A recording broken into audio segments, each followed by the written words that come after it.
Muy buenas noches, Ronald, Delia, ¿cómo están? Doctor, buenas noches. Muy buenas noches. Por favor, les voy a rogar, vayan colocando en el chat sus nombres, como ya saben, apellido paterno, materno y nombres, ya, para el control de asistencia.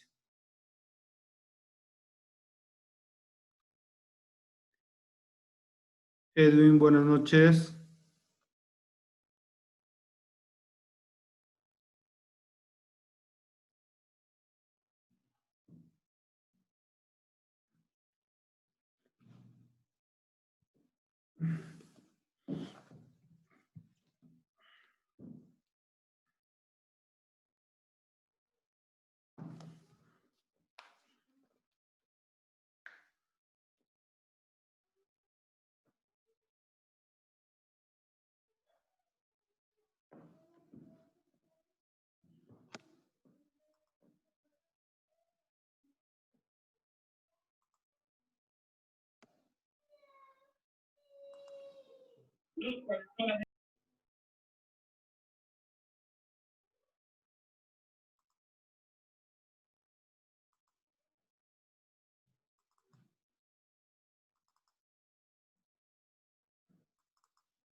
La reactivación económica que es necesario y ver los intereses y los ítems de lo que es del Estado.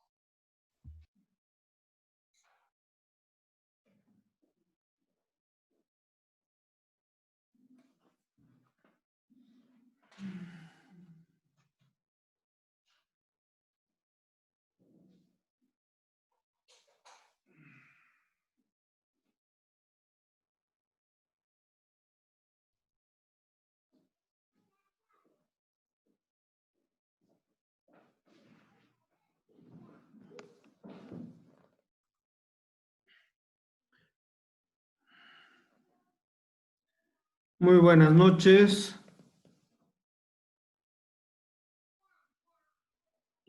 Buenas noches, Doc. Buenas noches, Doc. Por favor, para los que sí estén conectados, vayan colocando sus nombres en el chat. Ya saben, por favor, apellido paterno, materno y nombres.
Bueno,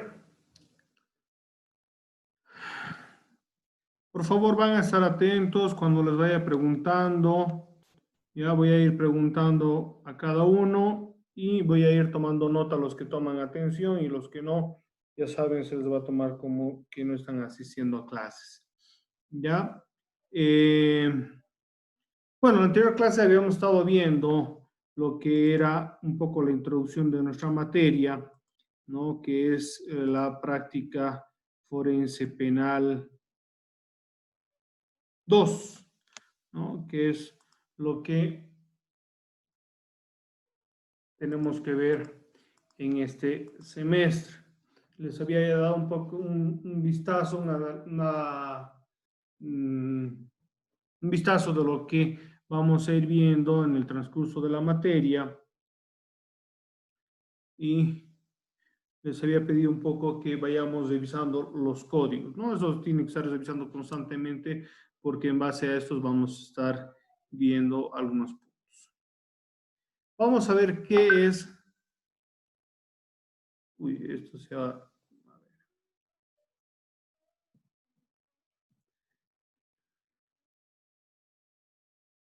¿Qué es forense penal? ¿Qué entendemos por forense? ¿Alguien sabe?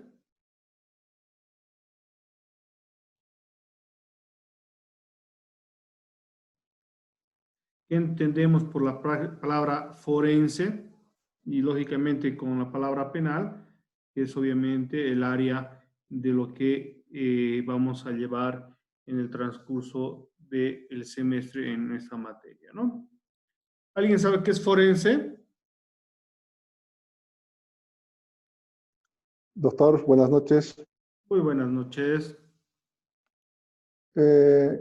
Esa palabra forense le dan a un médico que está ligado a un juzgado, bueno, que en sí actúa como perito, ¿no? Para aclarar algunas situaciones sobre causas criminales y, o provocado algunos accidentes o muerte de una persona.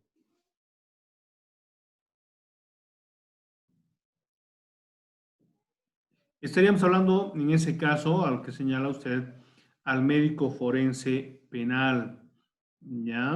El médico forense, en realidad no estamos hablando del médico forense, porque obviamente el médico forense es aquel profesional entendido en la materia que va a hacer el estudio de la víctima en el caso de un examen médico forense o en el caso de una autopsia para determinar cuáles son las lesiones o en el caso de la causa de la muerte. Pero no estamos hablando de ese punto. Doctor, buenas noches. Buenas noches. Bueno, quería responder, ¿no? Esa pregunta que dijo, ¿qué quiere decir forense, no? ¿Ya? Bueno, en realidad forense viene, ¿no? Del latín. Básicamente, que muestra, ¿no? En realidad, esta palabra de forense significa básicamente, viene de ese latín griego que quiere decir forensis, ¿no? Que significa algo público que se va a manifestar o que se pretende manifestar a través de un foro, ¿no? En un lugar público, al aire libre y en un lugar donde acuda la mayor cantidad de gente, ¿no? Bueno, eso quiere decir la palabra forense, ¿no? Que deriva de ese latín forensis, ¿no? Ya. A ver, si complementamos una palabra práctica forense,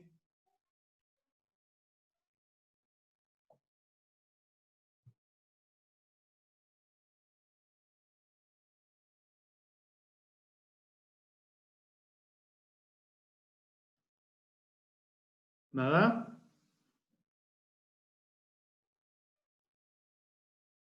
Básicamente, esto también el doctor menciona, ¿no? Práctica forense, como el nombre indica, a la práctica, ¿no? Al aprendizaje, a la realización de una práctica basado en abogados jóvenes, ¿no? Que puedan practicar en alguna secretaría o juzgados que puedan ellos estar realizando ese trabajo, ya sea de honor o sin remuneración.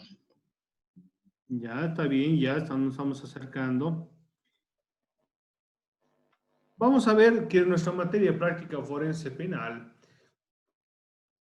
justamente vamos a tratar en el caso, ir realizando prácticas de lo que hemos ido llevando en la materia derecho penal para ponerlos en práctica y ver cómo va a ser nuestra actuación en el foro profesional, ¿no? Ya cuando empecemos a litigar, vamos a ir a realizar ciertas actuaciones, demandas, asesoramiento jurídico, denuncias, actuaciones, bueno, de diferentes ámbitos, ¿no? En el ámbito del litigio, en el ámbito del asesoramiento a empresas, ¿no? O en el causídico de realizar trámites en varias instituciones, para realizar solicitudes en varias, bueno, de los clientes que vayamos a tener. Vamos a ir comprendiendo, por ejemplo, algunos conceptos generales, como por ejemplo el procedimiento en un sentido general. Vamos a decir que el procedimiento, podemos citar textualmente y decir que es el conjunto de acciones u operaciones que tienen a realizarse de la misma forma. Cuando hablamos de un procedimiento, normalmente estamos hablando de pasos a seguir desde el 1 hasta el 10, por ejemplo, ¿no? Para llegar a ciertos objetivos. En lo que es el procedimiento jurídico, ya existe un ordenamiento que se llama Código de Procedimiento en el caso civil, penal, o en el caso del Código de Familias también tiene su procedimiento. Van a señalar cuáles son los pasos a seguir para que podamos plantear una solicitud, ¿no? Con el nombre de una demanda, para que la autoridad judicial nos escuche, nos entienda qué derechos estamos señalando que se nos ha transgredido y por consiguiente vamos a tener una petición como va a ser el que se dicte una sentencia a favor de nosotros, ¿no? En términos generales, quiero decir que esto sería aplicable en materia civil, familiar, penal, laboral, etcétera, etcétera. Para obtener siempre el mismo resultado bajo las mismas circunstancias. ¿A qué nos lleva a señalar esto? Que el procedimiento siempre va a estar de una sola manera, el cual va a señalar cuáles son las reglas que va a ser comunes a las partes. No va a haber personas beneficiadas con un procedimiento especial, ¿no? A menos que la misma normativa señale un procedimiento especial, como vamos a ver más adelante.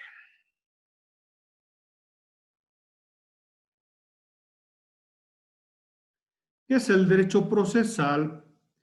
Es el conjunto complejo de actos jurídicos del Estado como soberano de las partes interesadas, actor y demandante, y de los terceros ajenos, que serían obviamente, podrían ser peritos, testigos u otras circunstancias en las cuales van a actuar temporalmente en un proceso. Actos todos que tienen la aplicación de una ley general, interpersonal y abstracta a un caso concreto controvertido para solucionar o dirimir un conflicto. Si recordamos, por ejemplo, en materia familiar, ¿ustedes han llevado familia? Sí, han llevado, ¿no? ¿Saben cómo es el procedimiento para un proceso de asistencia familiar?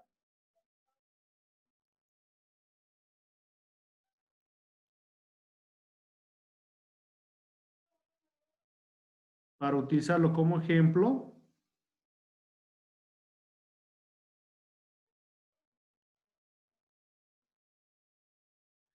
Hola. ¿Qué dice, Doc? A ver si me escuchan y me atienden porque o no me están escuchando bien.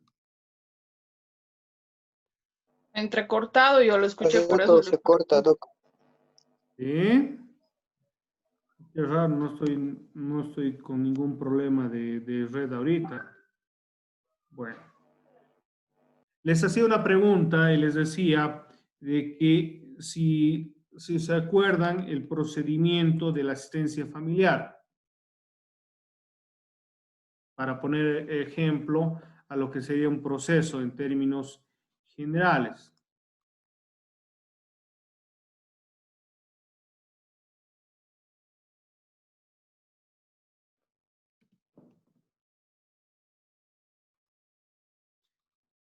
Doc, ¿se refiere a las demandas que se deben presentar en los juzgados por las personas para asistencia familiar?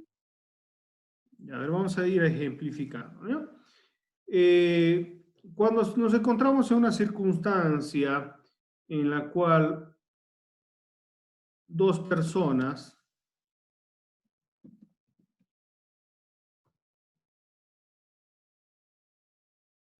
padre, madre e hijos, ¿ya? Se encuentran en un dilema en el cual, por ejemplo, se encuentran estos dos separados. Vamos a encontrar de que el tercero, que es el hijo, va a requerir el beneficio de una atención económica, ¿no? Denominada asistencia familiar. En virtud de este es un derecho que el Código Familiar reconoce para todos los niños, niñas o incluso personas de la tercera edad o personas incapaces que no puedan valerse de sí. Entonces, esos pueden recurrir a lo que se decía, Paulita, lo que es una demanda.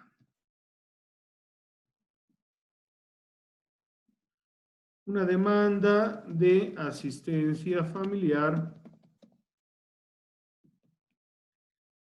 la cual va a ser presentada ante un juez, ¿ya? Cumpliendo los requisitos, como vamos a ir viendo, de una demanda, el cual el juez va a admitir esta demanda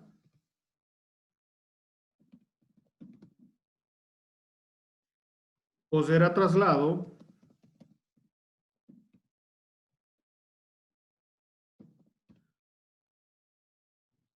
al demandante. En este caso vamos a ir viendo que el hijo, cuando es menor de edad, debe contar con un representante legal, el cual normalmente es o el padre o la madre, ¿no? En ese sentido, si acá tenemos que el hijo va a estar con la madre, su representante va a ser la madre. O viceversa, si está con el padre, su representante va a estar con el padre, ¿no? Entonces, ¿quién va a ser el demandado? En términos generales, podríamos señalar de que el demandado, en la mayoría de los casos, es el padre y la madre va a ser la demandante, ¿ya? O apoderada, dependiendo de las circunstancias, si el hijo es menor de edad o es mayor de edad, ¿no? Puede ser en los dos casos. Se va a realizar una audiencia, o bueno, el demandando tiene el derecho de responder la demanda, ¿no? Afirmativamente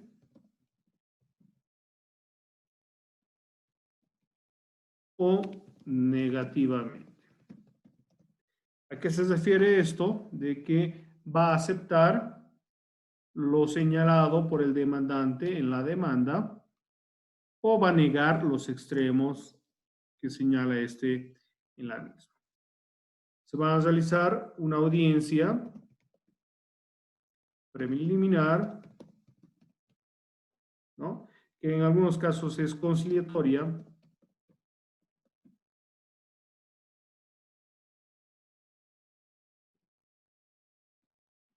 y después se realiza una audiencia complementaria,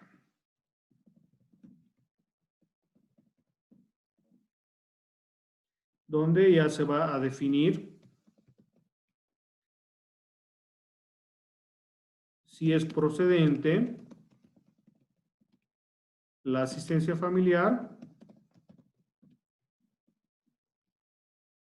y el monto que debe pagarse.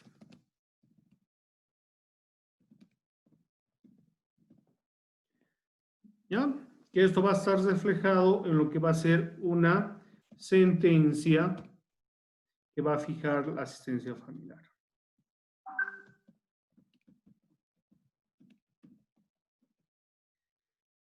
Ese sería un procedimiento, el más sencillo, que he querido mostrarles sobre lo que es una demanda de asistencia familiar. Bueno, no hemos tomado el tema de plazos, ¿no? Pero este sería más o menos el procedimiento. Una demanda dirigida ante un juez.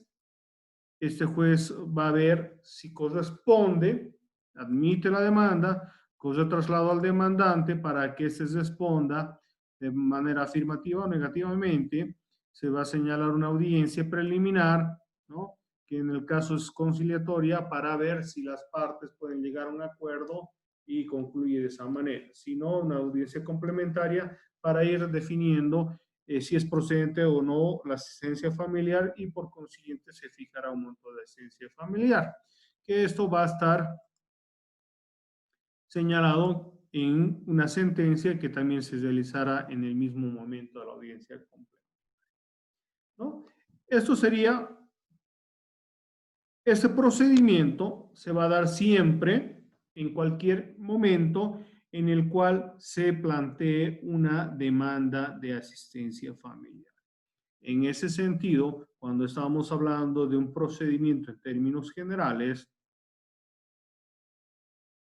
siempre se va a seguir el mismo procedimiento y las reglas para que las partes puedan seguir y saber cuáles son los pasos a seguir para, en el caso, exigir el cumplimiento de la norma o en el caso, asumir defensa, ¿no? Porque hay que ver en este caso desde las dos perspectivas, desde la parte demandante, la que solicita, como la persona demandada o la que tiene que responder a la demanda. En este sentido, vamos a ir viendo de que los procedimientos que existen en nuestro ordenamiento jurídico son civil, laboral, familiar, administrativo y penal, ¿no? Que es obviamente el que nos va a dar, o el que vamos a tener, perdón, le vamos a dar mayor importancia. Entonces, vamos a decir que el derecho procesal penal es el conjunto de normas jurídicas correspondientes al derecho público interno que regulan cualquier proceso de carácter penal desde el inicio hasta su fin. ¿Me pueden decir ustedes cuáles son las formas de iniciar un proceso penal? Con la denuncia. A ver, vamos a ir graficándonos en nuestra hojita, ¿ya?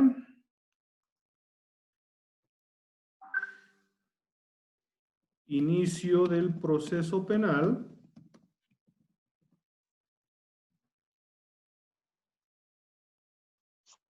Ahí tenemos. A ver, me dice Paulita, denuncia, ¿verdad? Querella. Sí, se formaliza. Ya. Dígame, ¿quiénes pueden plantear la denuncia, Paulita? En este caso, la víctima. El Ministerio Público también. Sí. Víctima primero, ¿ya? ¿Quién más? ¿Ministerio Público me dice? Sí, Ministerio Público. El Ministerio Público no puede iniciar esta acción a denuncia del Ministerio Público, no. Necesariamente tiene que ser la víctima, ¿no? O un familiar, o en el caso funcionarios públicos que tuvieran conocimiento de un ilícito. ¿Ya? A ver, vamos a ir.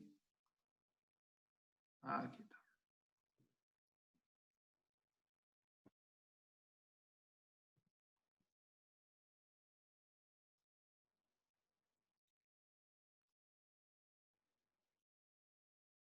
Ahora si no lo vamos a hacer y listo. La víctima o un familiar, funcionarios públicos que tuvieran conocimiento del ilícito, ¿ya?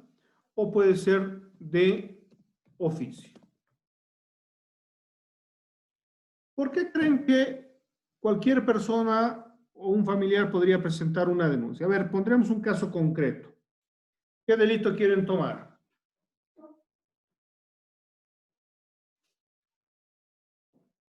De violación le ponemos. Ya. Aquí vamos a poner violación. Doc, no se ve lo que está escribiendo. No está compartiendo pantalla, creo. Ya. Sí, no se ve. Es que he estado cambiando muy rápido, van a disculpar. Ya, aquí está. Ya lo están viendo, ¿no? Sí, se ve. Entonces decimos que la denuncia, ¿no? En el caso de la violación, artículo 308 del Código Penal. Vamos a ver. Aguárdeme un segundito, voy a... Vamos a Código Penal. Ya, vamos a leer para ir recordando. ¿Alguien se acuerda que es el artículo 308 del Código Penal, que es la violación? Del artículo 308, ¿no? Sí. Ahorita les comparto, ¿ya? Acá está. Es el que tuviera acceso carnal. Acá está. Artículo 308, violación. El que tuviera acceso carnal con persona de uno u otro sexo incurriera en privación de libertad de 4 a 10 años en los casos siguientes. Ustedes sabían, por ejemplo, que antes de la modificación del Código Penal se pensaba que la mujer no podría violar, porque antes iba cambiando una connotación diferente que vamos a ir puntualizando, ¿ya? Pero aquí vemos que es el que tuviera acceso carnal. ¿Qué entendemos por acceso carnal, por favor? ¿Alguien me podría definir? Porque hay que comprender qué es el acceso carnal para ir comprendiendo, ya cada delito hay que analizarlo para ir viendo si corresponde o no corresponde un hecho ilícito. ¿Ya? Es una agresión sexual, que puede decir que el contacto con cualquier parte del cuerpo, Ya. o mejor dicho, con partes Van a específicas. disculpar la expresión, pero es así. El acceso carnal es la penetración. ¿Ya? Contacto, yo puedo tocarle el hombro, puedo agarrarle la mano, vamos a tener contacto, pero no necesariamente va a haber violación. Entonces, hay que tener claramente que el acceso carnal es la penetración, ¿ya? Con personas de uno u otro sexo, es decir, puede haber una violación a una mujer o también puede haber una violación a un hombre, ¿no? Y tiene una pena privativa de libertad de 4 a 10 años en los casos siguientes. Vamos a ir especificando cuáles son. Uno dice, si se hubiera empleado violencia física o intimidación. ¿Qué es violencia física e intimidación? Por favor, si me ayudan.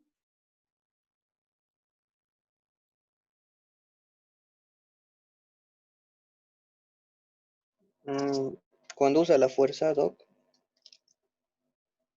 Sí. Yo, por ejemplo,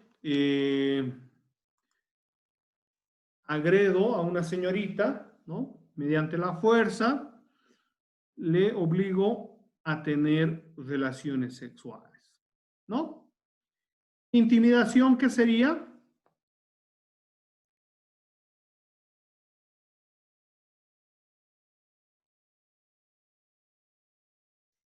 insultos, capaz, Doc.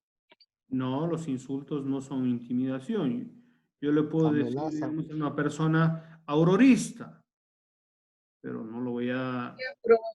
Provocar temor, haciendo que Exactamente. Mediante amenazas, ¿no? Vulnerar a una persona para que acceda a lo que en primera instancia no estaría aceptado. Por ejemplo, si yo hagas una señorita y le digo, si no te dejas violar, voy a matar a tu papá, tu mamá, tu perrito, ¿no? Y después te voy a matar a vos. Entonces, eso sería una intimidación, ¿verdad? ¿Está bien? Entonces, estamos entendiendo de que si hubiera empleado violencia física o intimidación, cualquier caso en el cual haya un exceso carnal, en el cual exista violencia física o intimidación, podemos presumir que es violación. Pero vamos a ir bien. Vamos a cortar, por favor, en este momento y están atentos, por favor, a la siguiente conexión, ¿ya? estoy viendo